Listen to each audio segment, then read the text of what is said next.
শুধু 24-এর জুলাই গণ অভ্যুত্থানে অনেকেই আছে 16 বছর ধরে ফ্যাসিবাদের সুবিধাভোগী ছিল, 16 বছর ধরে ফ্যাসিবাদের ছাত্র সংগঠন করেছে, 16 বছর ধরে একটা প্রতিবাদ করেনি, 16 বছর ধরে কোনো নিপীড়নের শিকার হয়নি, সুর মিলিয়ে তাল মিলিয়ে হালুয়া লুটির ভাগও খেয়েছে, এরকম আছে। কোনো কারণে উপলব্ধি হয়েছে 24-এর গণ অভ্যুত্থানে এসে তারা ফ্যাসিবাদের বিরুদ্ধে অবস্থান নিয়েছে।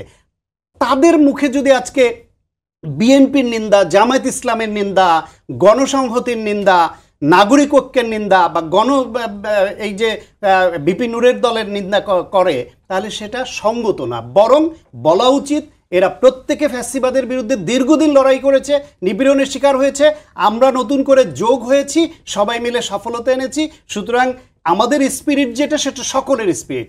আজকে বিএনপি বলেন, অন্যদল বলে, সবাই তো সংস্কার চায়, কিন্তু সংস্কারের নাম করে যদি আপনি এরকম মনে করেন যে আপনি একটা ভ্রূণ দেখছেন, সেই ভ্রূণকে আপনি জন্ম দিবেন, তারপর সেটাকে আপনি অ্যাডাল্ট বানাবেন, তারপরে আপনার নির্বাচনে যেতে হবে, সেই দাবি তো হাস্যকর দাবি, সেটা হতে পারে না। আপনাকে এদেশের মানুষ নির্বাচন চায়,